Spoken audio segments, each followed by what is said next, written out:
بسم الله الرحمن الرحيم.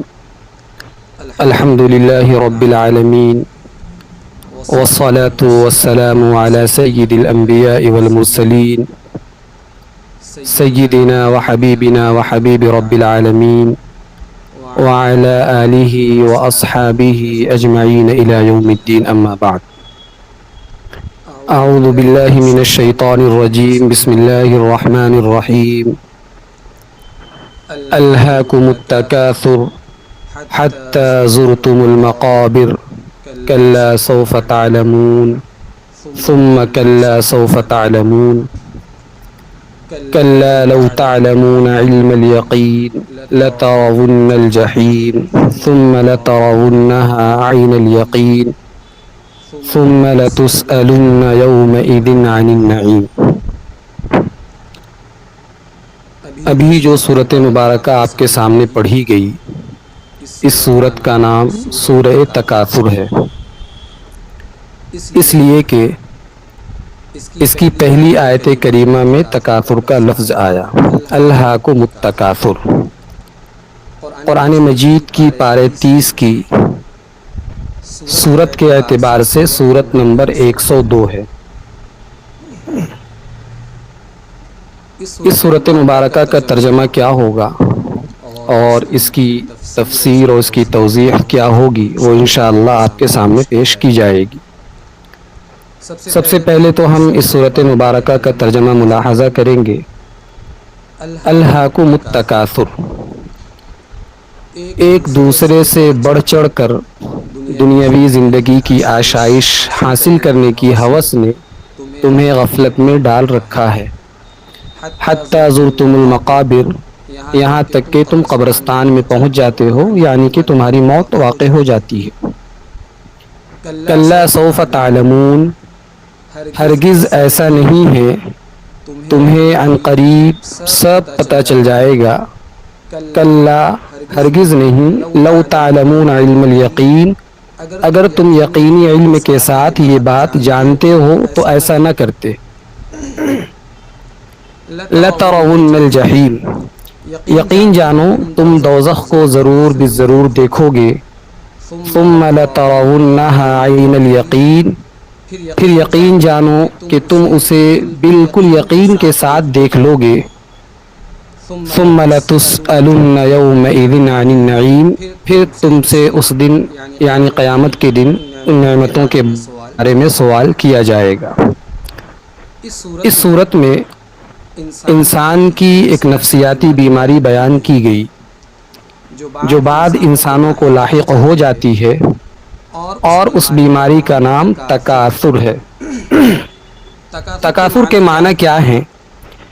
کثرت کی طلب، کثرت کی خواہش، یعنی دنیا کی ہوس، مال و دولت کے اعتبار سے ایک دوسرے سے آگے بڑھنے کا جذبہ، انسان کی اپنی زندگی کے معیار کو بلند کرنا، اور بلندی مکان میں بہت ساری چیزیں، گویا کہ مکان کی بلندی، لگژری لائف کا ہونا، شادی بیاہ کی مسابقت، اور شادی بیاہ کے رسم و رواج میں ایک دوسرے سے بڑھ چڑھ کر کرنا اور اس چیز میں اپنے آپ کو شریک کرنا. مسابقت زندگی کا معیار بلند کرنے میں مسابقت، ایک دوسرے سے آگے بڑھ جانے کا جذبہ، اور مزید در مزید مال کمانے کی ہوس، ان تمام کو تکاثر یعنی ہوس کہا جائے گا. ویسے تو آپ نے بارہا سنا ہوگا کہ مال و دولت کمانے سے شریعت ہمیں منع نہیں کرتی، اسلام نے منع نہیں کیا، بلکہ بعض صورتوں میں تو شریعت ہمیں ترغیب دیتی ہے کہ ہم تجارت کر کے، محنت و مزدوری کر کے، اسی طریقے سے ملازمتیں کر کے بیوی بچوں، والدین اور دوسرے قریبی رشتہ داروں کے حقوق ادا کرنا یہ ہمارے ذمہ لازم ہے.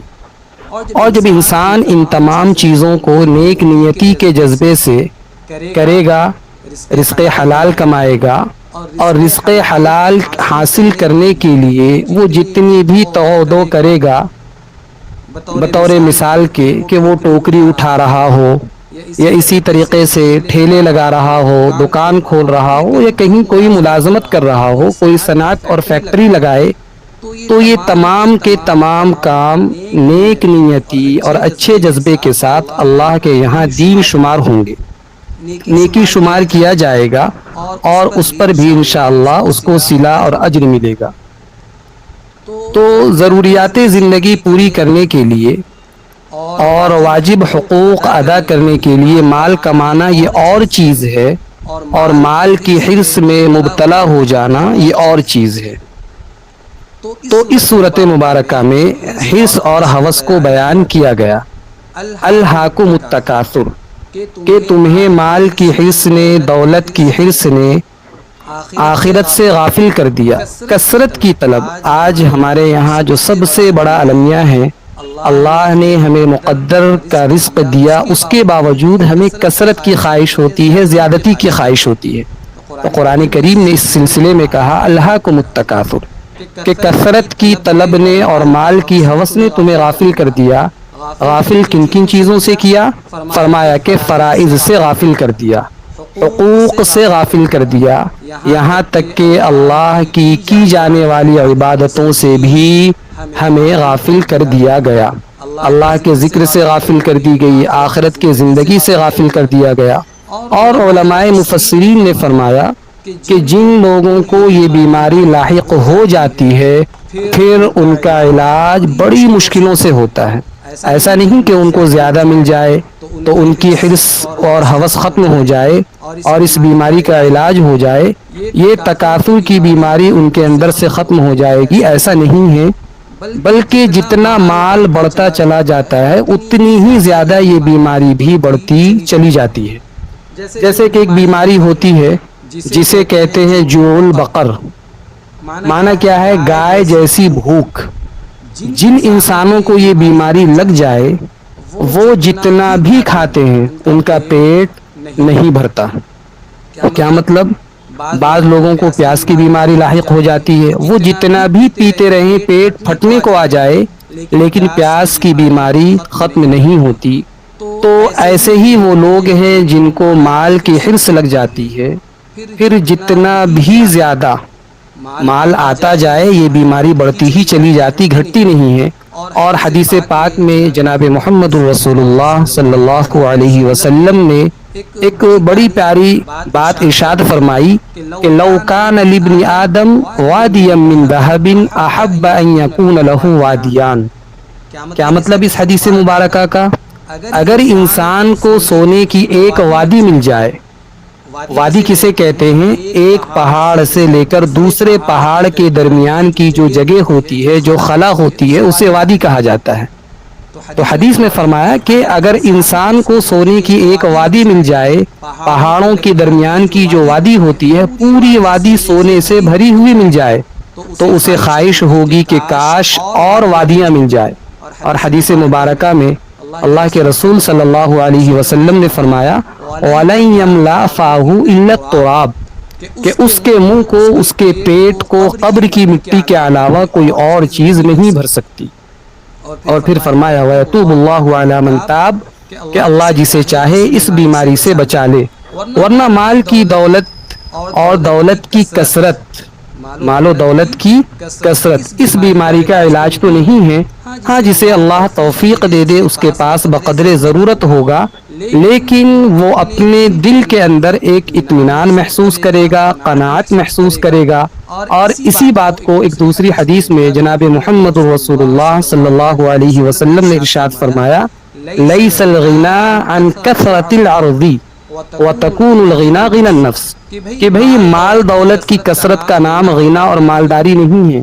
آج ہمارے یہاں جو مالداری کا ایک نام، ایک تصور ہماری ذہن و دماغ میں آتا ہے وہ یہ ہے کہ اللہ نے جسے مال و دولت سے نوازا وہ ہمارے یہاں مالدار شمار کیا جاتا ہے، اللہ نے جسے دوسری اور نعمتوں سے نوازا وہ ہمارے یہاں مال و دولت والا شمار کیا جاتا ہے۔ لیکن حقیقت یہ ہے کہ اللہ کے رسول نے فرمایا کہ غنا تو انسان کے نفس کے ساتھ ہے، بلکہ ایک حدیث میں تو یوں فرمایا گیا الغنا غنى النفس، کہ اصل مالداری انسان کا دلدار ہونا ہے، دل سے مالدار ہونا ہے، نہ کہ ساز و سامان کی زیادتی مراد ہے۔ آپ نے دیکھا ہوگا کہ بعض لوگوں کے پاس بہت تھوڑا مال ہوتا ہے لیکن وہ دل کے غنی اور مالدار ہوتے ہیں۔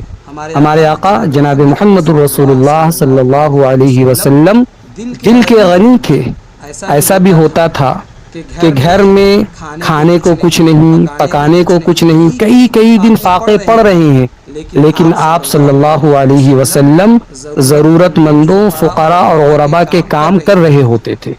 تو دل کا غنا جس کسی کو حاصل ہو جائے تو وہ اس بیماری سے بچ سکتا ہے، لیکن اگر دل کا غنا حاصل نہ ہو تو پھر اس بیماری کا علاج نہیں ہو سکتا۔ احیاء العلوم ایک کتاب ہے جو حضرت امام غزالی علیہ الرحمہ نے لکھی ہے، اس میں انہوں نے ایک بڑی پیاری روایت نقل کی۔ انہوں نے فرمایا کہ آپ صلی اللہ علیہ وسلم فرماتے ہیں کہ میری امت میں عنقریب ایک ایسی بیماری لاحق ہو جائے گی جو بیماری پہلی امتوں کو لاحق ہوئی تھی۔ تو حضرات صحابہ نے سوال کیا، یا رسول اللہ، پہلی امتوں کی بیماری کون سی تھی؟ اللہ کے نبی صلی اللہ علیہ وسلم نے بڑی پیاری بات ارشاد فرمائی، الحسد والبطر والتکاثر والتنافس فی الدنیا، کہ پہلی امتوں کو بیماری لاحق ہوئی وہ تکبر کی بیماری تھی، اکڑنے کی بیماری تھی، تکاثر کی بیماری یعنی مال کی طلب کی بیماری، اور سب سے خطرناک جو بیماری تھی وہ یہ کہ دنیا میں ہم ایک دوسرے سے آگے بڑھ جائیں۔ اور آپ صلی اللہ علیہ وسلم نے اسی کو فرمایا کہ آپس میں حسد کرنے کی بیماری، اور جب یہ بیماری پیدا ہوگی تو پھر ایک دوسرے پر زیادتی کرنے لگیں گے، آپس میں قتل و قتال کا سلسلہ بھی شروع ہو جائے گا۔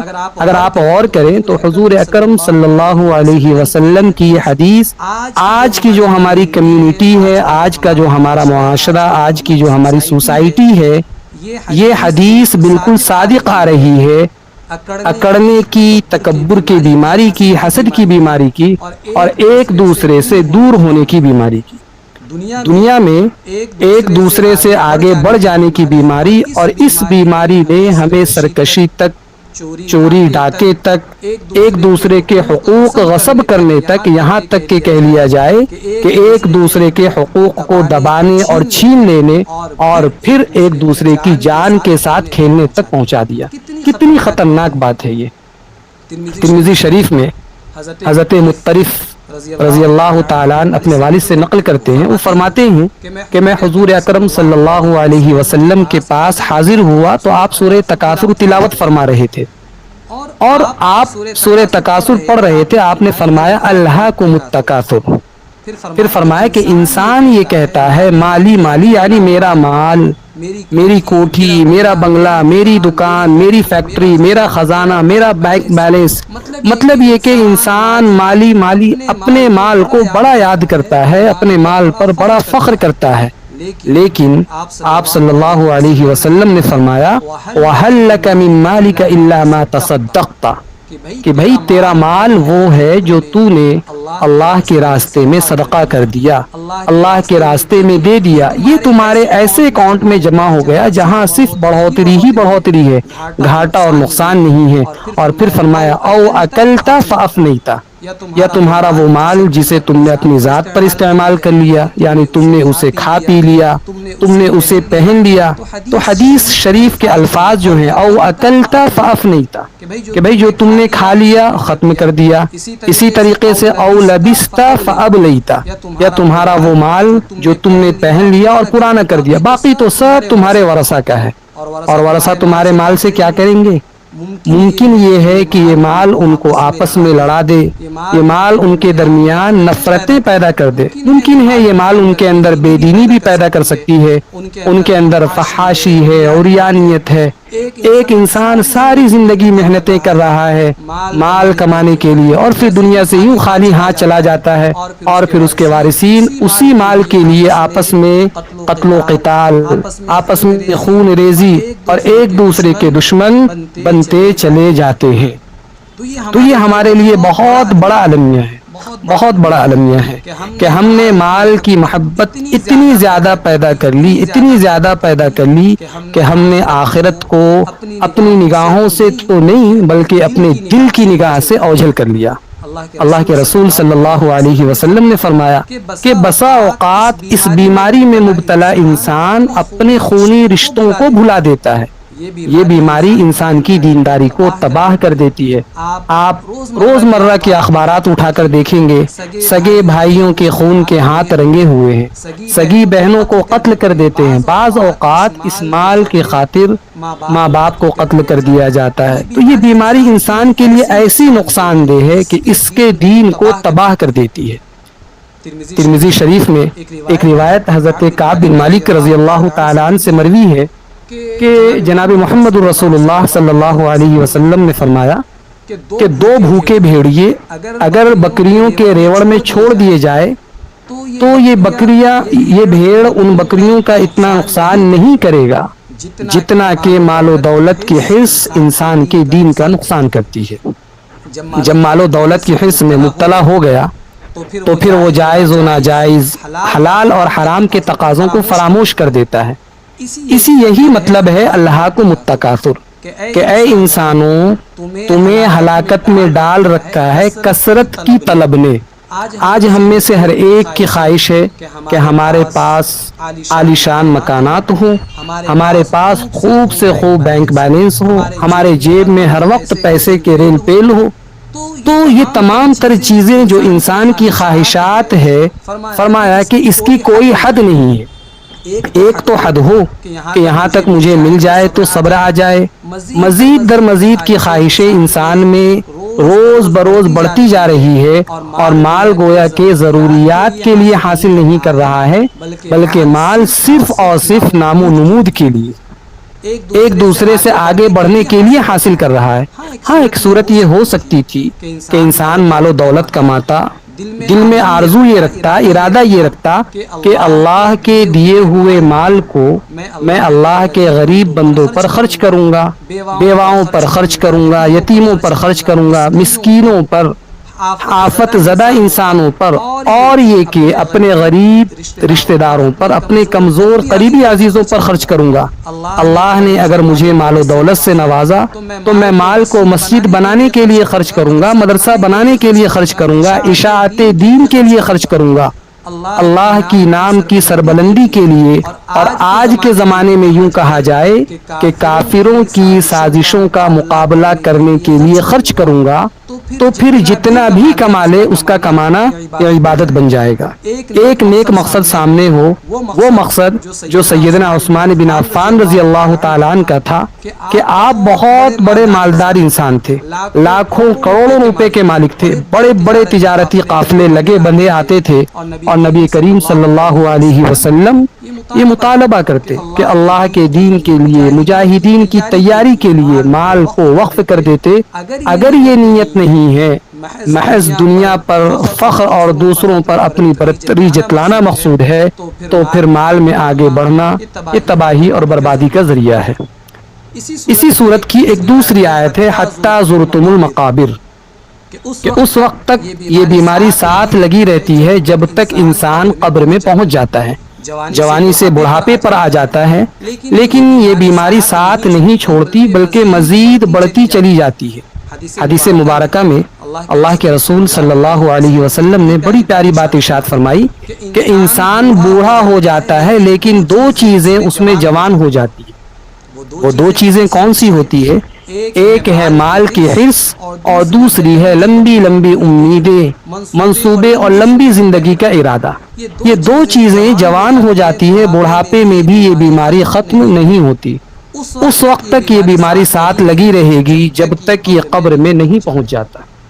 اور آپ جانتے ہیں کہ قبر میں یہ مال و دولت ساتھ نہیں جائے گا۔ جب انسان کی روح اس جسم سے پرواز ہوتی ہے تو اس کا سارا کیا دھرا انسان کے ساتھ دنیا میں ہی، وہ اکیلا اسے چھوڑ کر دنیا سے جانا ہوتا ہے۔ انسان کے ساتھ جو چیزیں جاتی ہے وہ تو ہے اس کے اعمال ہیں اور اس کا ایمان ہے۔ حدیث مبارکہ میں اللہ کے رسول نے فرمایا کہ میت کے ساتھ تین چیزیں جاتی ہے، دو چیزیں تو ایسی ہے جو واپس آ جاتی ہیں، اہل و عیال ہیں، رشتہ دار ہیں، دوست و احباب ہیں، اور اسی طریقے سے مال ہے۔ یہ دو چیزیں انسان کی واپس آ جاتی ہے، اور ایک چیز اس کے ساتھ قبر تک جاتی ہے، اور وہ ہیں اس کے اعمال، کہ انسان اپنی زندگی میں جو کچھ اچھے اعمال کرتا ہے، اللہ رب العزت اس عمل کو دنیا میں بھی اس کے لیے نیک نامی اور خیر کا ذریعہ بناتے ہیں، اور یہی اعمال اس کے لیے آخرت میں بھی ذریعہ نجات بنتی ہے۔ اب اس آیت کریمہ کے ضمن میں ایک مسئلہ آپ کے سامنے پیش کرتا چلوں کہ زیارت قبور کے شرعی احکام کیا ہیں۔ قرآن کریم نے فرمایا حتی زرتم المقابر، کہ انسان اپنی وقت مقررہ اس دنیا میں گزار کر اللہ کی بارگاہ میں چلا جاتا ہے۔ تو مفسرین نے زیارت قبور کے سلسلے میں بہت ساری باتیں ذکر کی ہے۔ تو ایک اہم سی بات یہ کہ قبروں کی زیارت جائز ہے، جبکہ شریعت کے آداب کو ملحوظ رکھا جائے۔ یہ بات آپ ذہن نشین کر لیں درس قرآن کے حوالے سے کہ قبروں کی زیارت کی ہمیں اجازت ہے اسی وقت جبکہ ہم شریعت کے آداب کو ملحوظ رکھیں۔ آج کل جو ہمارا دور چل رہا ہے، قبروں کی زیارت کو ایک تفریح، جشن اور فیشن کا ماحول بنا لیا گیا، جبکہ جناب محمد رسول اللہ صلی اللہ علیہ وسلم نے فرمایا کہ بھئی تفریح اور جشن کا ماحول نہ بنایا جائے، اس کو فیشن نہ بنایا جائے، جیسا کہ بعض لوگ کر رہے ہیں۔ خاص ہمارے پاس چند مہینے ایسے ہیں، شعبان کے مہینے کو دیکھ لیں آپ، ایک جشن کی صورت ہوتی ہے۔ ہماری خواتین بھی شریعت کے حدود کا خیال نہ کرتے ہوئے بے پردہ نکل جاتی ہیں، مرد بھی جا رہے ہیں، ہنستے کھیلتے قبروں کی طرف جا رہے ہوتے ہیں اور ہنستے کھیلتے آ رہے ہیں۔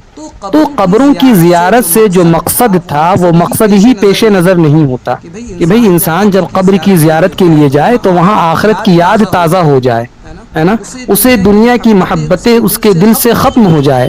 لیکن یوں ہی ہنستے کھیلتے جا رہے ہوتے ہیں، وہاں سے ہنستے کھیلتے ہم واپس آ رہے ہوتے ہیں، بلکہ ایک دکھلاوا سا، ایک تفریح سی ہے، سب جا رہے ہیں، بھئی چلو ہم بھی چلیں گے۔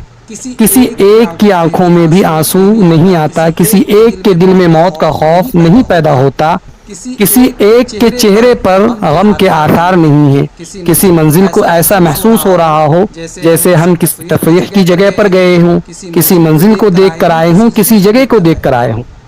جہاں مجھے بہر صورت جانا ہے وہی چیز پیش نظر نہیں ہے۔ تو کہا جاتا ہے کہ ایک اللہ والے سادہ درویش انسان تھے، کسی نے ان کی چادر چوری کر لی، وہ قبرستان میں جا کر بیٹھ گئے۔ کسی نے کہا کہ عجیب آدمی ہو، چور کو جا کر آبادی میں تلاش کرو، جس نے تمہاری چادر چوری کی ہے اسے تم آبادی میں تلاش کرو، تم یہاں ویرانے میں آ کر بیٹھ گئے ہو۔ اس نے کہا کہ میں اس لیے یہاں بیٹھا ہوں، کہاں چور کو تلاش کرتا پھروں گا، یہاں تو ہر ایک کو آنا ہے، چور بھی یہیں آئے گا۔ تو یہ نیت پیش نظر نہیں ہوتی کہ میں قبروں کی زیارت اس لیے کروں کہ میرا دل نرم ہو جائے، مجھے اپنی آخری اور حقیقی منزل یاد آ جائے، جس کی وجہ سے میں گناہوں سے رک جاؤں، میرے دل کے اندر موت کا خوف پیدا ہو جائے، آخرت کا خوف پیدا ہو جائے۔ وہ چیز ہی پیش نظر نہیں ہوتی۔ اس طریقے سے قبرستان جانا اور اس کو جشن بنانا اور ہماری خواتین کا بے پردہ ہونا، گناہوں کا ارتکاب کرنا، یہ تو ناجائز ہے۔ یہ تمام کی تمام تر چیزیں ناجائز ہے۔ اگر شریعت کے آداب کو ملحوظ رکھا جائے تو پھر قبروں کی زیارت کرنا تو سنت کہلائے گا۔ حضرت عبداللہ ابن مسعود رضی اللہ تعالیٰ عنہ نے آپ صلی اللہ علیہ وسلم کی ایک بڑی اچھی روایت آپ نے پیش کی ہے کہ جناب محمد رسول اللہ صلی اللہ علیہ وسلم نے فرمایا کنت نہیتکم عن زیارت القبور، فرمایا فزوروا القبور، کہ بھئی میں تمہیں پہلے قبروں کی زیارت سے، قبرستان جانے سے منع کیا کرتا تھا، لیکن اب تمہیں اجازت دے رہا ہوں کہ قبرستان جایا کرو۔ پہلے حضور اکرم صلی اللہ علیہ وسلم کیوں منع کرتے تھے؟ اس لیے کہ دلوں کے اندر جو شرکیہ عقائد جمے ہوئے تھے، اللہ کے نبی صلی اللہ علیہ وسلم یہ چاہتے تھے کہ ان کی صفائی ہو جائے، قبر والوں سے امیدیں باندھتے تھے، ان سے مانگتے تھے، سجدہ کرتے تھے، اور آج کے ماحول میں اگر ہم اس چیز کا موازنہ کریں گے تو وہ تمام تر چیزیں اس زمانے میں بھی پیش آ رہی ہے کہ آج قبروں پر سجدے کیے جا رہے ہیں، نظر و نیاز چڑھائے جا رہے ہیں. تو اللہ کے نبی صلی اللہ علیہ وسلم چاہتے تھے کہ شرکیہ عقائد کی نفرت یہ ہمارے دلوں میں بیٹھ جائے، عقیدہ توحید ہمارے دلوں کے اندر جم جائے. اور جب آپ نے دیکھا کہ واقعی عقیدہ توحید دلوں کے اندر جم گیا، اللہ کے ماسوا سے امیدیں دلوں سے نکل گئی، تو پھر آپ نے فرمایا کہ بھئی قبروں کی زیارت کر لیا کرو. اب آپ یہ دیکھیں کہ اللہ کے نبی صلی اللہ علیہ وسلم کا فرمان عالی جو ہے، اس زمانے میں آپ نے فرمایا کہ میں تمہیں قبر کے زیارت کی اجازت دیتا ہوں، لیکن آپ نے جن بنیادوں پر، جن وجوہات کی بنا پر آپ نے منع فرمایا، آج کا معاشرہ، آج کی سوسائٹی اسی میں گھری ہوئی نظر آ رہی ہے نا.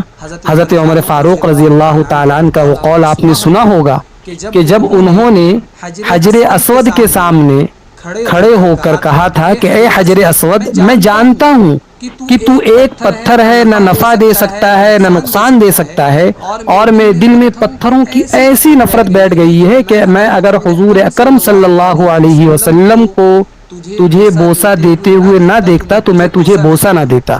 یہ جملہ اور یہ حضرت عمر فاروق رضی اللہ تعالیٰ عنہ کا یہ جو کلام ہے، یہ ہمارے لیے اس زمانے میں بڑی کارآمد بات ثابت ہوتی ہے. وہ یہ کہ غیر مسلم ہمیں یہ کہتے ہیں کہ ہم مندروں میں جا کر سروں کو جھکاتے ہیں. آپ بھی تو کعبۃ اللہ جاتے ہو، مکہ شریف جاتے ہو، وہاں جا کر حجر اسود کو بوسہ لیتے ہو. تو آپ کے ذہنوں میں یہ بات حضرت عمر کی بیٹھ جائے کہ حضرت عمر نے فرمایا تھا یہ بات کہ اے حجر اسود، میں جانتا ہوں کہ تو ایک پتھر ہے، نہ تو کچھ نفع کا اختیار رکھتا ہے نہ کچھ تو نقصان کا اختیار رکھتا ہے، لیکن میں جو تجھے بوسہ دے رہا ہوں وہ اس بنیاد پر کہ میں نے حضور پاک صلی اللہ علیہ وسلم کو تجھے بوسہ دیتے ہوئے اگر نہ دیکھتا تو میں بھی تجھے بوسہ نہ دیتا. میں اس لیے تجھے بوسہ دے رہا ہوں کہ آقا نے تجھے بوسہ دیا، اگر آقا تجھے بوسہ نہ دیتے تو عمر کی کیا مجال تھی کہ عمر تجھے بوسہ دے. فرمایا کہ حجر اسود کو خطاب کرتے ہیں جو کہ جنت کا ایک پتھر ہے کہ بھئی تجھ سے بھی مجھے کوئی امید نہیں ہے کہ تو مجھے کوئی نفع دے گا. تو پہلے اللہ کے نبی صلی اللہ علیہ وسلم نے منع فرمایا تھا، قبرستان جانے کی اجازت نہیں تھی، بہت سی ایسی چیزیں تھی کہ دلوں میں نفرت بٹھانے کے لیے ان سے منع کیا گیا. مثال کے طور پر جن برتنوں میں شراب پی جاتی تھی تو ان برتنوں کو استعمال کرنے سے اللہ کے رسول صلی اللہ علیہ وسلم نے منع فرمایا کہ بھئی پاک کر کے دھو کر بھی ان برتنوں کو تم استعمال نہیں کر سکتے. وجہ کیا تھی؟ وجہ یہ تھی کہ دلوں کے اندر شراب کی خوب نفرت بیٹھ جائے کہ جس برتن کو شراب لگ گئی اب اس برتن کو دھو کر استعمال کرنا بھی جائز نہیں. لیکن جب دلوں میں شراب کی نفرتیں آ گئی، کراہتیں آ گئی، تو اب اجازت دی گئی کہ بھئی برتن کو پاک کر کے دھو کر اس کو استعمال کیا جا سکتا ہے. تو یوں ہی آپ صلی اللہ علیہ وسلم نے قبروں سے جانے سے منع فرمایا کہ بھئی قبروں پر جاؤ، لیکن پھر آپ نے اجازت دے دی اور ساتھ ہی مقصد فرمایا. مقصد کیا آپ نے بیان فرمایا؟ فَإِنَّهَا تُزْهِدُ فِي الدُّنْيَا وَتُذْكِرُ الْآخِرَةَ. اس لیے کہ جب قبروں کو دیکھا جاتا ہے نا تو دنیا سے بے رغبتی دل میں پیدا ہوتی ہے، آخرت کی یاد ہمارے دلوں میں پیدا ہوتی ہے، اور جب یہ تمام تر چیزیں ہمارے دلوں میں پیدا ہو جائے تو یہی مقصود ہے کہ انسان قبروں کی زیارت کرے. ایک بات اس ضمن میں آپ کے سامنے ذکر کرتا چلوں کہ بعض علماء نے کہا کہ دل انسان کا جب دل سخت ہو جاتا ہے نا تو اس پر دین کی باتیں اثر انداز نہیں ہوتی ہے.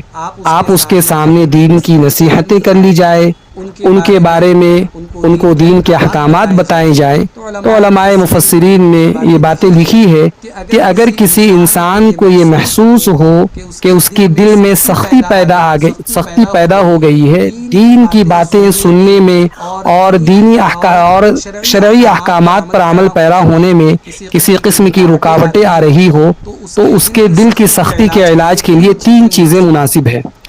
پہلی چیز بتلائی کہ ایک تو اللہ کی اطاعت کرنا، جن چیزوں کا اللہ نے ہمیں حکم دیا ہمیں ان اعمال کو کرنے کی فکر کرنا، چاہے ہماری اس میں ہمارا دل لگے نہ لگے، چاہے ہماری طبیعت ساتھ دے نہ دے۔ تو پہلی چیز ہے کہ اللہ کی اطاعت کرنا۔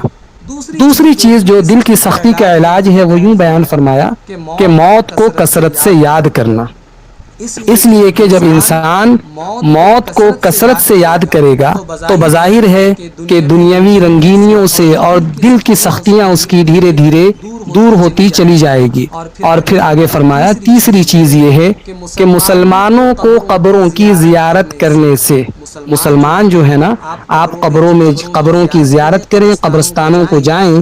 جب قبرستانوں کی زیارت کریں گے تو اس سے دل کی سختی کا علاج ہوگا، دل کی جو قساوت ہے وہ دور ہوتی چلی جائے گی، دل کی غفلت دور ہوتی چلی جائے گی۔ تو یہ تین باتیں ہمیں اپنے ذہن میں ملحوظ رکھنا ہے۔ پہلی چیز تو یہ کہ اگر دل کی سختی دور کرنا ہے تو اللہ کی اطاعت کریں گے، دوسری یہ کہ موت کو کثرت سے یاد کریں، اور تیسری یہ کہ قبرستانوں کی زیارت کریں۔ یہ ہمارا ذاتی تجربہ ہے کہ کبھی کبھی ہسپتالوں کا بھی چکر انسانوں کو لگانا چاہیے، ہسپتالوں میں جائیں اور پڑے ہوئے بیماروں کو دیکھنا چاہیے۔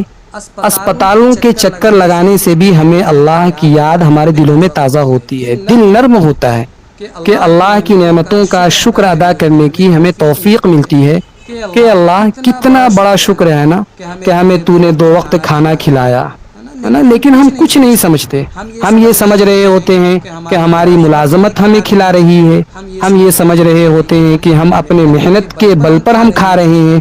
نہیں، اپنی آنکھوں سے آپ کو دیکھ رہا ہوں، آپ مجھے دیکھ رہے ہیں۔ جب ہمارا یہ تصور ہو اللہ کے لیے کہ اللہ میں آپ کو اپنی آنکھوں سے دیکھ رہا ہوں، میں اپنی اولاد کو دیکھتا ہوں تو میری آنکھیں ٹھنڈی ہو جاتی ہے، میرے دل کو سکون ملتا ہے۔ میں ان آنکھوں سے اللہ کی کتاب کو دیکھ رہا ہوں، میں ان آنکھوں سے اللہ کے قدرتی نظارے دیکھتا ہوں، آسمانوں کو دیکھ رہا ہوں، ستاروں کو دیکھ رہا ہوں۔ لیکن مجھے کبھی احساس نہیں ہوتا کہ یہ سب اللہ کی کتنی بڑی نعمتیں ہیں۔ آنکھیں ہیں، چلتا پھرتا ہوں، خود جو ہے قضائے حاجت کے لیے انسان جا رہا ہوتا ہے، خود وضو کر رہا ہوتا ہے۔ لیکن جب آپ اسپتالوں کا دورہ کریں گے تو ایسے لوگ بھی آپ کو ملیں گے جن کی آنکھیں نہیں ہیں۔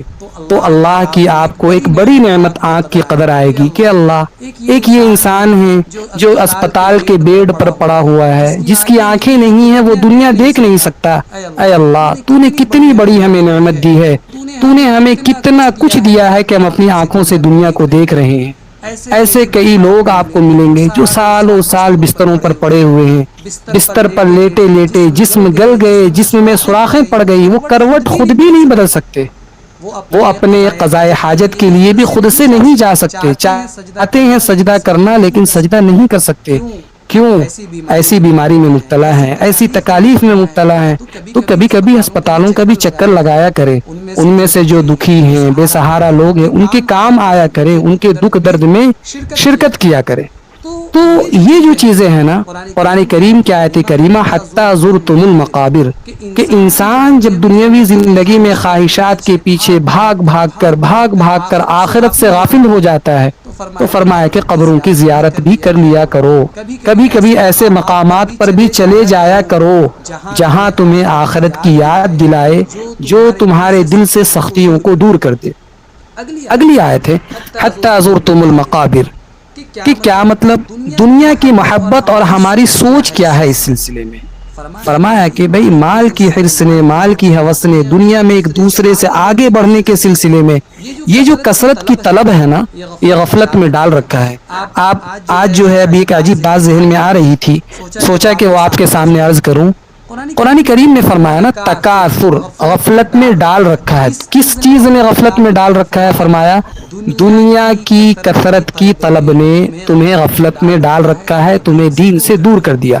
لیکن بعض ایسے خوش نصیب بھی ہوتے ہیں جن کو دین کی کثرت کی طلب، نیکیوں کی کثرت کی طلب، اللہ کی رضامندی کی طلب اور آخرت کی تیاری کی فکر دنیا سے غافل کر دیتی ہے۔ دیکھیں دونوں معاملے برخلاف ہیں ایک دوسرے کے۔ ایک انسان دین کی طلب میں دنیا کی طلب میں آخرت سے غافل ہو جاتا ہے، دین سے غافل ہو جاتا ہے. لیکن کچھ لوگ ایسے ہیں جن کو اللہ سے اتنی محبتیں ہوتی ہے، آخرت کی اتنی طلب ہوتی ہے کہ وہ دنیا سے غافل ہو جاتے ہیں. آخرت کی تیاری کی فکر انہیں دنیا سے غافل کر دیتی ہے. ایسے خوش نصیب ہوتے ہیں. اور بعض لوگوں کو دیکھتا ہوں تو سمجھ میں نہیں آتا یہ کس کام میں لگے ہوئے ہیں. یہ کیا کام ہے بھائی جن کا دین میں بھی کوئی فائدہ نہیں، دنیا میں بھی کوئی فائدہ ہی نہیں. لیکن بعض لوگ ایسے ہیں جن کے دلوں میں ہمیشہ یہ خیال آتا ہے کہ بھائی دین کی دعوت میں ہم لگ جائیں، دین کی تبلیغ میں لگ جائیں، دین کی فکر میں لگ جائیں. اس کا فائدہ کیا ہے؟ بعض لوگ اس کو بے فضول سمجھتے ہیں. بعض لوگوں کی عقل تو ایسے جواب دے جاتی ہے کہ وہ معاذ اللہ سمجھتے ہیں کہ جو دین کا کام کر رہے ہیں یہ سب یہودی اور غیر ملکی سرمایہ سے کام کر رہے ہیں. آج ہمارا سب سے بڑا المیہ ہے کہ اگر ہم نے دین کی کوئی مجلس لگائی ہے تو اللہ کا کتنا بڑا شکر ہے کہ ہم اللہ کی بارگاہ میں 2 رکعت ہمیں سجدہ شکر ادا کرنا چاہیے کہ ہم سب مختلف طرق سے، مختلف جگہوں سے جڑے ہوئے ہیں. اللہ نے ہمیں دین کے استفادے کے لیے کتنا بہترین موقع دیا. لیکن جو لوگ دین کی خدمتیں انجام دے رہے ہوتے ہیں تو بہت سارے لوگوں کا یہ خیال ہوتا ہے کہ یہ سب یہودی اور غیر ملکی سرمایہ سے کام کر رہے ہیں. تو یہ بہت بڑی بات ہے. پچھلے دنوں کسی ایک صاحب سے ملاقات ہوئی تو انہوں نے ایک پرچہ ہمیں لکھ کر دیا اور انہوں نے یہ کہا کہ مولانا یہ جو تبلیغی جماعت اس ملک میں کام کر رہی ہے تو کیا ان کو امریکہ والے امداد کرتے ہیں؟ اس کے سرمایہ کیا امریکہ سے آتے ہیں جو یہ لوگ اپنے اہل و عیال کو چھوڑ کر وقت لگا رہے ہیں؟ تو میں نے انہیں جواب دیا کہ اللہ کے بندو، آپ کی سمجھ میں یہ بات کیوں نہیں آتی کہ کوئی شخص اپنے جیب سے پیسے لگا کر اللہ کے دین کے لیے جا رہا ہے، لیکن آپ کا خیال یہ ہے کہ یہ امریکہ کے امداد پر جا رہے ہیں، یہ دوسرے ممالک کے امداد پر جا رہے ہیں. تو اتنی زیادہ یہ ہمارے مسلمانوں کے اندر غلط فہمیاں پیدا ہو چکی ہے کہ وہ ہر کسی کو غلط زاویے نظر سے دیکھنے کی کوششیں کر رہے ہیں. آج دنیا مسلمان کے ذہن پر اتنا چھا گئی ہے، مسلمانوں کے ذہن پر آپ کسی سے بھی پوچھ لو، کسی ایک طالب علم کو آپ پوچھیں گے، چاہے وہ دین کا پڑھنے والا ہو، دنیا کا پڑھنے والا ہو، دین کے طالب علم میں قرآن کریم کی برکت سے، اساتذہ کی برکتوں سے، اور یہ کہہ لیا جائے کہ حدیث کے انوارات کی برکت سے دنیا تو کچھ حد تک کم ہو سکتی ہے، لیکن ہمارے عصری اداروں میں جو پڑھنے والے طلباء اور طالبات ہیں ان کا ایک ہی مقصد ہوتا ہے کہ ہم اچھے پوسٹ حاصل کریں گے، اچھی ڈگری حاصل کریں گے اور اس کے بعد ایک اچھی جگہ ملازمت کریں گے. تو مطلب مسئلہ کیا ہے نا، آج دنیا مسلمانوں کے ذہن پر اتنا چھا گئی ہے، وہ یہ سمجھنے لگا کہ جو دین کا کام کر رہا ہے یہ ہو ہی نہیں سکتا کہ وہ اللہ کی رضا کے لیے کر رہا ہو. یہ غیر ملکی سرمایہ سے کر رہے ہیں. مجاہدین شہید ہو رہے ہیں، کہتے ہیں کہ یہ غیر ملکی سرمایہ سے چل رہے ہیں.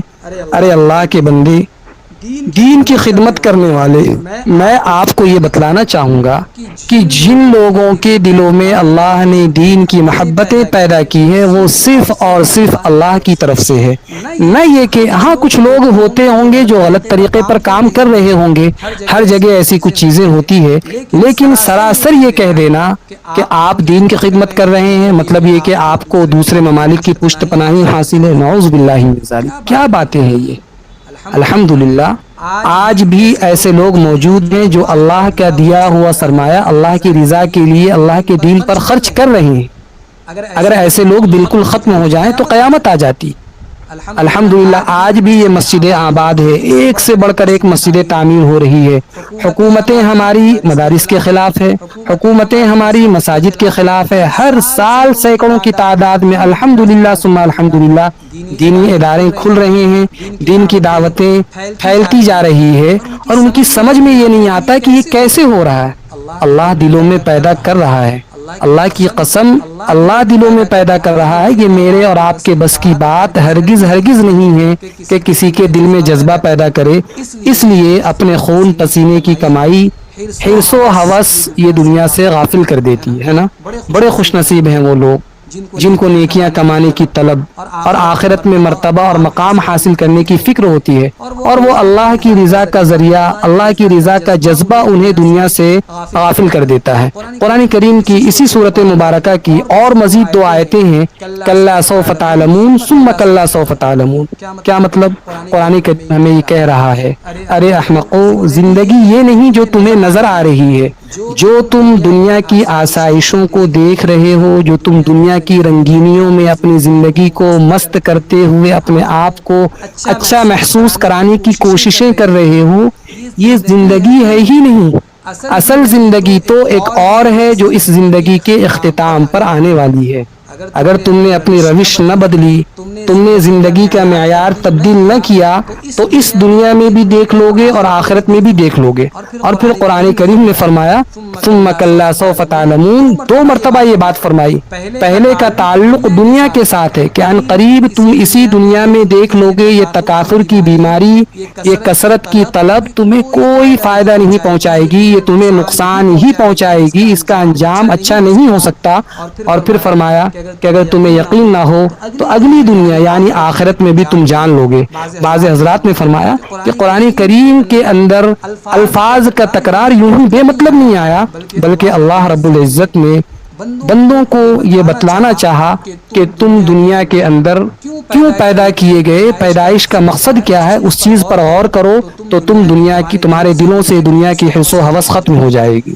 میں ایک حدیث پاک کی طرف آپ کا اشارہ کرتا چلوں، آپ کو لے جاؤں، آپ اس کو سماعت کریں گے کہ اللہ کے رسول صلی اللہ علیہ وسلم نے فرمایا کہ دنیا کی حیثیت اللہ کی نظر میں ایک مچھر کے پر کے برابر بھی نہیں ہے۔ جی، اور اسی لیے فرمایا گیا کہ دنیا کی جو حقیقت ہے نا، دنیا کی حقیقت اللہ کی نظر میں تو کچھ بھی نہیں ہے۔ آج ہم دنیا کمانے کے لیے کتنی جد و جہد کر رہے ہیں، کتنے زیادہ ہم اس کے لیے دوڑ بھاگ کر رہے ہیں۔ انسان ایک دوسرے کے قتل کا پیاسا ہے، ایک دوسرے کے خون کا پیاسا ہے، بھائی بھائی کی گردنیں اڑانے پر تلا ہوا ہے۔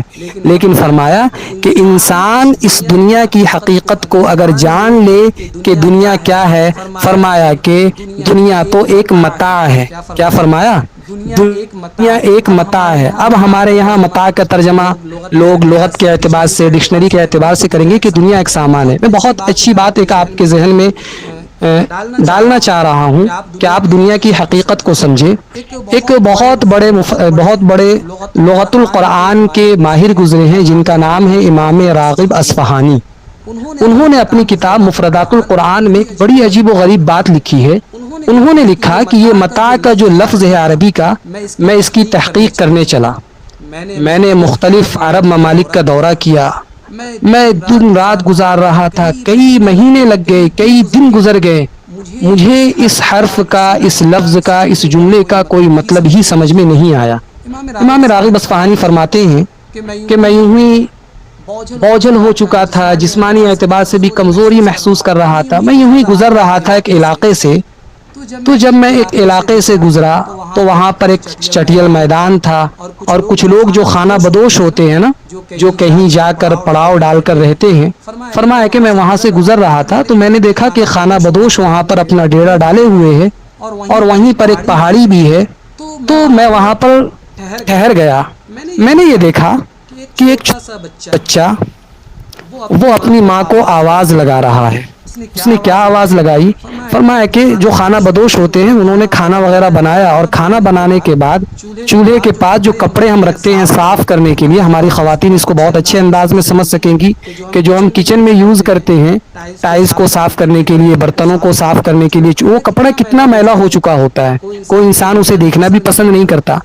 تو امام راغب اصفہانی فرماتے ہیں کہ میں جاتے جاتے وہاں ٹھہر گیا۔ میں نے یہ دیکھا کہ ایک کتا پہاڑ کی طرف سے اترا، اور اس نے اتر کر وہ چولہے کے پاس جو رکھا ہوا میلا کچیلا کپڑا تھا اس نے اپنی دانتوں سے دبایا، اور دبا کر وہ کتا واپس پہاڑ کی طرف جانے لگا۔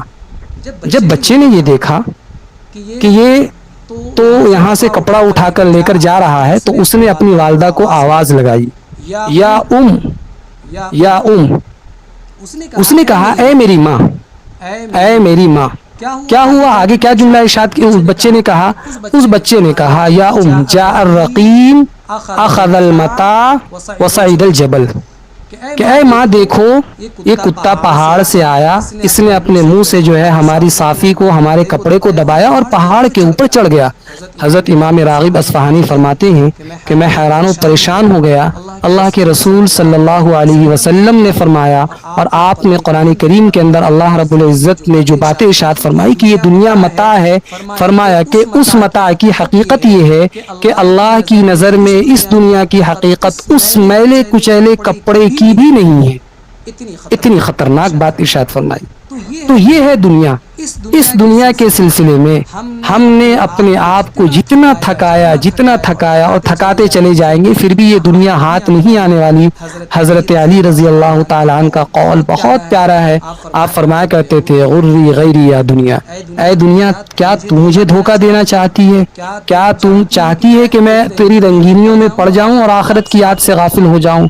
تو ایک مسلمان کی پہچان یہ ہونی چاہیے کہ وہ آخرت اور اللہ کی یاد میں، اللہ سے ملاقات کی محبت میں وہ دنیا میں زندگی بسر کرے کہ اللہ تو نے ہمیں جتنی زندگی دی ہے ہم اسے صرف اور صرف تیری رضا کے لیے گزاریں، اعمال اچھے اعمال کرتے ہوئے گزاریں۔ قرآن کریم کی اسی صورت کی ایک اگلی آیت ہے لَتَرَوُنَّ الْجَحِيمَ ثُمَّ لَتَرَوُنَّهَا عَيْنَ الْيَقِينِ۔ کیا مطلب؟ حق الیقین اور عین الیقین یہ دو الگ الگ چیزیں ہیں۔ مثال کے طور پر میں آپ کے سامنے یہ باتیں عرض کروں کہ ایک شخص نے مکہ اور مدینہ نہیں دیکھا، دوسرا شخص اس کو بتاتا ہے کہ اس دنیا میں مکہ اور مدینہ نام کے دو شہر ہیں، وہاں اللہ کا گھر ہے، حضور اکرم صلی اللہ علیہ وسلم کا روضہ اطہر ہے۔ تو یہ بات سن کر اس کے دل میں یہ یقین آ جاتا ہے کہ واقعی ایسا ہے۔ تو یہ ہے علم الیقین۔ یہ کیا ہے؟ علم الیقین، کہ ہم نے سنا ان باتوں کو اور اس پر یقین کر لیا۔ پھر آگے چل کر فرمایا کہ ایک ہے عین الیقین۔ عین الیقین کیا ہے؟ کہ اسی طریقے سے مثالوں سے آپ باتوں کو سمجھیں گے کہ کوئی ہمیں یہ بتائے کہ آگ جلا دیتی ہے تو ہمیں اس کی خبر پر یقین ہے، علم الیقین ہے، اور ہم نے اپنی آنکھوں سے دیکھ بھی لیا کہ آگ جلا رہی ہے تو یہ عین الیقین ہے۔ یعنی آنکھوں سے دیکھا، ایک تو دل سے سن لیا، یقین کر لیا، ایک آنکھوں سے دیکھ لیا، تو یہ عین الیقین ہے۔ اگر اللہ نہ کرے ہم نے آگ میں ہاتھ ڈال دی اور ہاتھ ڈالنے سے ہمارا ہاتھ جل گیا تو یہ حق الیقین ہے۔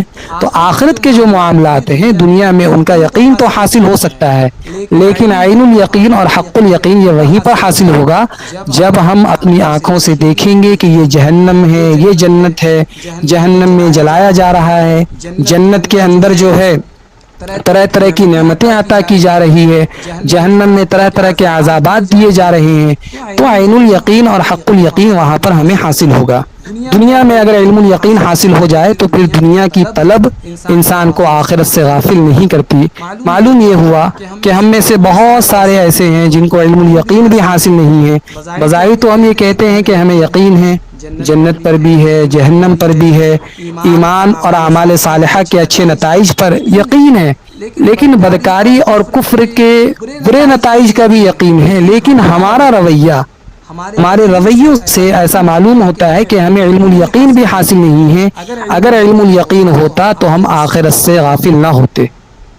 پھر فرمایا اللہ رب العزت نے ثم لتسألن یومئذ عن النعیم، کہ پھر تم سے اس دن اللہ کی نعمتوں کے بارے میں سوال کیا جائے گا۔ کیا سوال کیا جائے گا؟ اللہ قیامت کے دن اپنی نعمتوں کے بارے میں سوال کریں گے کہ میں نے تجھے نعمتیں عطا کی تھی، ان نعمتوں کا تم نے کیا حق ادا کیا؟ حضرت ابو ہریرہ کی ایک روایت ہے، فرمایا کہ قیامت کے دن انسان کو قدم اٹھانے کی اس وقت تک اجازت نہیں دی جائے گی جب تک کہ وہ 5 سوالوں کا جواب نہ دے دے۔ اللہ رب العزت سوال کریں گے میں نے تمہیں عمر کی نعمت عطا کی تھی، زندگی کی نعمت عطا کی تھی، بھائی تم نے زندگی کو کہاں خرچ کیا؟ میری اطاعت میں خرچ کیا، میری معصیت میں خرچ کیا، میری رضامندی میں کی، میری نافرمانی میں کی۔ وان شبابہ فیما ابلا، کہ بھئی میں نے تمہیں جوانی کی نعمت عطا کی تھی، ہے نا، ہم نے تمہارے جسم میں طاقت و قوت دی، تم نے جوانی کہاں ضائع کیا؟ مجھے راضی کرنے والے کاموں میں، ناراض کرنے والے کاموں میں، میری دین کی سربلندی کے لیے تم نے جوانی خرچ کی، یا پھر تم نے سوشل میڈیا پر ریلز اپلوڈ کر کے تم نے فحاشی اور عریانیت کو بڑھاوا دے کر اپنی جوانی کو خرچ کیا؟ آج بڑے افسوس کے ساتھ ہمیں یہ بات کہنا پڑ رہا ہے کہ ہماری مسلمان بچیاں، ہماری باحجاب بچیاں، وہ بھی آج کل سوشل میڈیا پر ایسی ایسی چیزیں اپلوڈ کر رہی ہے کہ واللہ دلوں کو تکلیف ہوتی ہے کہ اللہ نے ہمیں جو عزتیں دی ہے، اللہ نے جو ہمیں رفعتیں دی ہے، ہم اسے اللہ کی دی ہوئی نعمتوں کو اللہ کی راستے میں اللہ کے لیے خرچ کرنے والے بنتے، نہ کہ بے حیائی اور بے شرمی کی چیزوں کو فروغ دینے والے۔ تو اللہ رب العزت ہم سے یہ سوال کریں گے، وَعَنْ شَبَابِهِ فِيمَا أَبْلَىٰ، کہ اللہ نے جو آپ کو یہ نعمتیں دی ہے اس کو آپ نے کہاں خرچ کیا؟ کہاں خرچ کرنے سے مراد دین کی سربلندی کے لیے آپ نے خرچ کی، یا جوانی کو آپ نے فحاشی کے لیے اور یانیت کے لیے اپنی جوانی کو ضائع کیا؟ اور پھر ایک سوال ہوگا، وَعَنْ مَالِهِ مِنْ أَيْنَ اكْتَسَبَهُ وَفِيمَا أَنْفَقَهُ، کہ مال کے بارے میں اللہ نے سوال ہم سے کرنا ہے کہ کہاں سے کمایا اور کہاں خرچ کیا؟ کیا کماتے وقت جائز اور ناجائز کو ملحوظ رکھا تھا؟ کیا خرچ کرتے وقت آپ نے یہ ذہن میں رکھا تھا کہ کس مخرج میں کس مصرف میں خرچ کرنا ہے، کہاں نہیں خرچ کرنا ہے؟ اور ایک سوال یہ کیا جائے گا، وَعَنْ عِلْمِهِ مَاذَا عَمِلَ بِهِ، کہ تم نے علم تو حاصل کر لیا، علم پر عمل کتنا کیا؟ کیا علم حاصل کیا آپ نے؟ دینی علوم کو حاصل کیا، دنیاوی علوم کو حاصل کیا، دنیا میں شہرت حاصل کرنے کے لیے کیا، مال کمانے کے لیے کیا، دکھلاوے کے لیے کیا، علم پر عمل بھی کیا؟ تو حدیث مبارکہ میں حضرت ابو ہریرہ نے جو یہ بات فرمائی ہے کہ ان 5 سوالوں کا جواب جب تک نہیں انسان دے اس وقت تک اسے قدم اٹھانے کی اجازت نہیں ہوگی، تو کتنے خوش نصیب ہوں گے نا جو ان سوالوں کا مثبت جواب دے کر جنت کے حقدار بن جائیں گے، ہے نا، جنت کے حقدار ہوں گے۔ تو اے اللہ، تو نے جو عمر ہمیں عطا کی تھی وہ تیری اطاعت میں گزار دی۔ انسان یہ کہے گا، اے اللہ، تو نے جو جوانی عطا کی تھی جوانی عفت و عصمت کے ساتھ گزار دی۔ اے اللہ، تو نے جو مال عطا کیا تھا میں نے مال کو تیری رضا کے مطابق خرچ کیا، اور اے اللہ، تو نے جو علم دیا تھا میں نے علم کے تقاضوں کے مطابق عمل کیا۔ اور کتنی بد نصیب ہوں گے وہ لوگ جو ان سوالوں کا مثبت جواب نہیں دے پائیں گے۔ علماء فرماتے ہیں کہ یہ سوال تو مومن سے بھی ہوگا اور کافر سے بھی ہوگا، یہ سوال اللہ کے ولیوں سے بھی ہوگا، اللہ کے دشمنوں سے بھی ہوگا، ہے نا، لیکن اللہ کے اولیاء سے جو سوال ہوگا یہ ان کے عزت کے بڑھانے کے لیے ہوگا، مومنین سے جو سوال ہوگا یہ اس کی تکریم کے لیے ہوگا، اور اللہ کے دشمنوں سے جو سوال کیا جائے گا یہ ان کی تذلیل کے لیے، ان کی حقارت کے لیے ہے۔ تو اللہ اپنے نیک بندوں سے سوال کریں گے، ہے نا، سوال کریں گے، یہ نہیں کہ اللہ جانتے نہیں ہیں کہ میرے اس بندے نے ساری زندگی میری اطاعت میں گزاری، جوانی میرے دین کے لیے قربان کر دیا، میرے اس بندے نے ساری زندگی میری اطاعت میں گزار دی، لیکن اللہ سوال یہ کرے گا کہ سارے لوگوں کے سامنے اس کی عزت کو بڑھانے ہیں، لوگوں کو دکھانا ہے کہ دیکھو میرا یہ بندہ، اس نے کس طریقے سے زندگی گزار دی ہے۔ اپنے نافرمانوں سے اللہ جو سوال کریں گے وہ اسے ذلیل کرنا ہوگا، کہ سب کے سامنے رسوا کریں گے۔ اور بڑی عجیب و غریب بات یہ ہے نا کہ جن نعمتوں کے بارے میں قیامت کے دن سوال ہوگا ان کا قرآن میں بھی تذکرہ، حضور اکرم صلی اللہ علیہ وسلم کی ذات نے بھی اس سلسلے میں ہمیں آگاہ فرمایا۔ اللہ بھی فرمائیں گے کہ میں نے تمہیں قرآن و حدیث جیسی نعمت عطا کی تھی، قرآن جیسی عظیم الشان کتاب دی تھی، کیا تم نے اس کے حقوق کہاں تک ادا کیے؟ تمہیں میں نے کائنات کے سردار جناب محمد الرسول اللہ صلی اللہ علیہ وسلم کی امت میں پیدا فرمایا، ان کی امت میں تمہیں پیدا کیا تھا، تم نے امتی ہونے کا حق کہاں تک ادا کیا؟ فرمایا کہ ان 2 نعمتوں کے بارے میں ہم سے سوال کیا جائے گا۔ تو عزیز حاضرین و سامعین، ہمیں تو اللہ رب العزت نے ان تمام نعمتوں سے نوازا، ہے نا، ہمیں تو سالوں کا کھانا میسر ہے، ہم نے تو سالوں کا انتظام کر رکھا ہے، صدیوں کا انتظام کر رکھا ہے، لیکن پھر بھی ہم ناشکرے ہیں۔ قرآن کریم کی ایک آیت کریمہ ہے، اللہ رب العزت نے سورہ رحمان میں فرمایا فَبِأَيِّ آلَاءِ رَبِّكُمَا تُكَذِّبَانِ، کہ تم اللہ کی کن کن نعمتوں کو جھٹلاؤ گے۔ اللہ نے تمہیں کتنی بڑی بڑی نعمتیں دی، آپ ذرا سوچیں کہ ہمیں اللہ کی کون کون سی نعمتیں میسر نہیں ہیں۔ صحابہ کو تو صرف درختوں کے سائے اور چھت کے سائے اور خیمے کی رہائش تھی، گرمی میں ٹھنڈا پانی، ہم سب آنکھ کھولنے سے لے کر صبح سے لے کر شام تک اللہ کی کتنی نعمتوں سے فیضیاب ہو رہے ہیں۔ ہے نا؟ اگر اللہ نے ہم سے ان نعمتوں کے بارے میں سوال کر لیا کہ ہم نے تمہیں اتنا نوازا تھا تو ہم کیا جواب دیں گے اللہ کو؟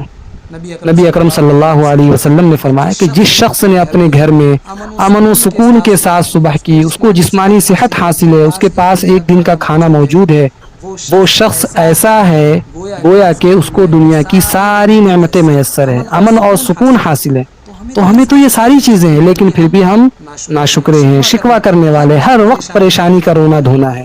حدیث میں اللہ کے رسول صلی اللہ علیہ وسلم نے فرمایا دو نعمتیں ایسی ہیں، نعمتان مغبوب کثیر فیہما، نعمتان مغبوب، کہ بھئی دو نعمتیں ایسی ہیں جس کے بارے میں بہت سارے لوگ دھوکے میں ہیں۔ فرمایا الصحت والفراغ، یہ دو نعمتیں کون کون سی؟ ایک صحت اور تندرستی ہے، دوسری فراغت ہے۔ آج سنڈے ہے، اتوار کا دن ہے، ہمیں اپنے کام سے، اپنی دوسری مصروفیات سے فرصت ہی فرصت ہے۔ ہمیں ان فرصت کے اوقات کو، ان فرصت کے لمحات کو اچھی چیزوں میں گزارنے کی کوششیں کرنی چاہیے۔ اکثر انسان ان دو چیزوں کے بارے میں خسارے میں، صحت اور تندرستی اللہ عطا کرتا ہے، چاہیے تو یہ تھا کہ خوب اللہ کو راضی کرنے والے کام کرتا، اپنی صحت کو اللہ کی رضا میں، اللہ کی اطاعت میں لگا دیتا، لیکن صحت کو انسان نے عیاشی میں لگا دیا، اس نے صحت کو بدکاری میں، گناہوں میں لگا دیا، صحت کو اللہ کی نافرمانی میں لگا دیا، صحت کو انسان نے شیطان کی غلامی میں لگا دیا، اور فراغت کے وقت کو کچھ فارغ کرنا چاہیے تھا تو یہ تھا کہ وقت فارغ ہے، مصروف ہونے سے پہلے کچھ نیک اعمال کر لو، مگر اس فراغت کو اس نے ضائع کر دیا، اور ضائع بھی اللہ کی نافرمانی میں کیا۔ تو کل قیامت کے دن اللہ رب العزت نے قرآن کریم میں جو ارشاد فرمایا ثم لتسألن یومئذ عن النعیم، کہ اللہ تم سے ان نعمتوں کے بارے میں سوال کریں گے۔ اللہ پاک مجھے بھی اور آپ سب کو بھی اس طریقے سے زندگی گزارنے کی توفیق عطا فرمائے کہ قیامت کے دن جب اللہ ہم سے اپنی نعمتوں کے بارے میں سوال کرے تو ہم عرض کر سکے اے اللہ آپ نے ہمیں بے شمار نعمتیں عطا کی تھی اور ہم نے ان نعمتوں کو آپ کی اطاعتوں میں خرچ کیا، معصیت اور نافرمانی میں ہم نے خرچ نہیں کیا۔ اللہ رب العزت ہمیں عقیدے کی باتوں پر عقیدہ رکھنے کی، بچنے کی باتوں سے بچنے کی اور اپنے اطاعت میں لگنے کی توفیق اور مرحمت فرمائے۔ وآخر دعوانا ان الحمد للہ رب